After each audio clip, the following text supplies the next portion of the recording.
Essas armas nucleares serão usadas nessa guerra em algum momento. E minha intuição me diz que não será por muitos motivos, certo? O primeiro motivo principal é que existe um grande tabu contra o uso de armas nucleares. Se os Estados Unidos detonassem uma bomba nuclear, perderiam toda a credibilidade, toda a autoridade entre seus aliados e no mundo. Temos que lembrar que essa guerra está sendo travada para restabelecer a credibilidade e a autoridade americanas no mundo. A invasão da Ucrânia por Putin causou muitos danos à reputação dos americanos. E essa guerra na Ucrânia é restabelecer a ideia de que os Estados Unidos ainda são o hegemon global, que ainda é um mundo unipolar.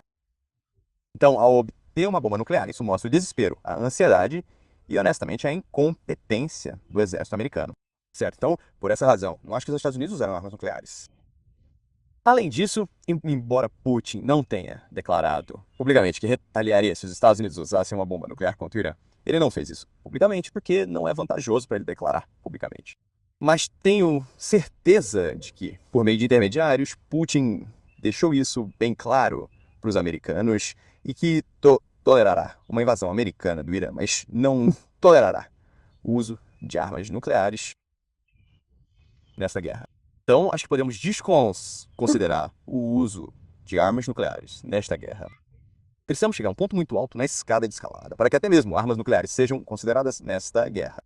Certo? Então, acho que, para fins de análise, vamos desconsiderar a possibilidade de armas nucleares. A segunda pergunta é: quais são as incógnitas ao entrar nesta guerra? Bem, acho que há três grandes incógnitas. A primeira grande incógnita é o que acontecerá se os americanos matarem o líder supremo do Irã. Isso desencadearia uma crise de cessação de guerra. O filho dele deveria assumir o poder em caso de morte do Ayatollah. Mas ele é extremamente popular e não é tão competente. Então, não tenho certeza se a morte do líder supremo, o assassinato do líder supremo, afeta a dinâmica dessa guerra. Mas presumo que seria uma grande vantagem para os americanos e israelenses. Então, acho que essa é uma grande questão.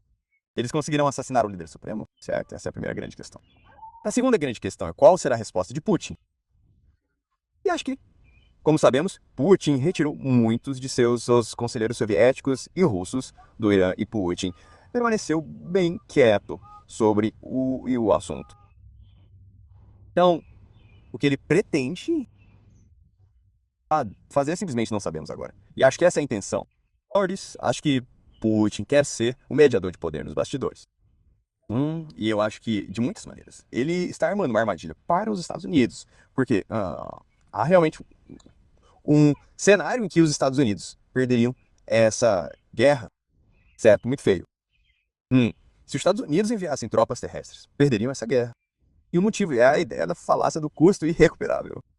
Então, se os Estados Unidos enviassem os fuzileiros navais e uma invasão terrestre, podemos esperar que os militares americanos simplesmente destruíssem todas as posições. Isso estabeleceria cabeças de praia, estabeleceria bases operacionais fortes em todo o interior do Irã.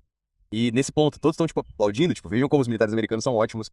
Há uma onda de patriotismo nos Estados Unidos, a mídia americana, CNN, New York Times, estão simplesmente colocando os militares americanos no céu.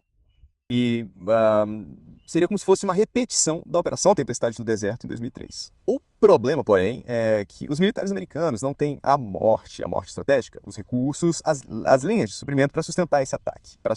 E o que aconteceria muito rapidamente é esse bombardeio massivo que tudo, como você chama, o Irã, ficaria atolado muito rápido. E nesse ponto, seria muito fácil para as milícias clandestinas, esses grupos celulares, atacarem as linhas de suprimento dos americanos. E isso se torna rapidamente uma guerra quase impossível de vencer para os americanos. Mas, ao mesmo tempo, eles investiram muito e estão tão perto de tomar o capital, então não podem desistir. A falácia do custo irrecuperável e a falácia do sal são uma força tão poderosa na geopolítica. Então, os americanos estão meio que presos lá e são forçados a isso. É um buraco negro para eles. Eles são forçados a investir recursos que não têm e isso pode desencadear protestos em toda a América, o que pode levar a uma guerra civil. Lembre-se de que é impossível para qualquer nação neste mundo derrotar a América. Simplesmente impossível. Mesmo que o mundo inteiro se reunisse e atacasse os Estados Unidos, o mundo ainda perderia. A única maneira de derrotar os Estados Unidos é causando uma guerra civil, uma revolução nos Estados Unidos, que prejudicaria tanto o regime que os Estados Unidos seriam forçados a recuar de suas obrigações no mundo. Certo? Então minha pergunta é, Putin entendeu isso? E ele criou condições para criar esse resultado. E meu pensamento é sim, Putin, esse é o plano de Putin daqui para frente, e Putin estará trabalhando nos bastidores para criar uma situação em que os Estados Unidos sejam forçados a invadir o Irã com forças terrestres. Essas forças terrestres parecerão estabelecer rapidamente a supremacia do Irã, mas elas ficarão atoladas e então Trump poderá forçar os americanos a se alistar. E isso levará a protestos e conflitos na Guerra do Vietnã em todos os Estados Unidos, o que pode, no final, desencadear uma guerra civil americana. Então, Putin e a Rússia, mas novamente, não sabemos exatamente o que eles farão. Mas se eu estiver certo sobre Putin, então acho que ele será o manipulador de massas nos bastidores. A terceira grande incógnita é a China. A China obtém de 1/3, a metade de seu petróleo do Irã. Se o Irã caísse e os Estados Unidos controlassem o suprimento de petróleo, a economia chinesa estaria em sérios apuros. Geopoliticamente, seria muito, muito ruim para a China. A China é uma grande incógnita. Qual será a resposta da China? Minha previsão é que não ouviremos muito da China neste conflito. Na verdade, podemos meio que desconsiderar a China desta guerra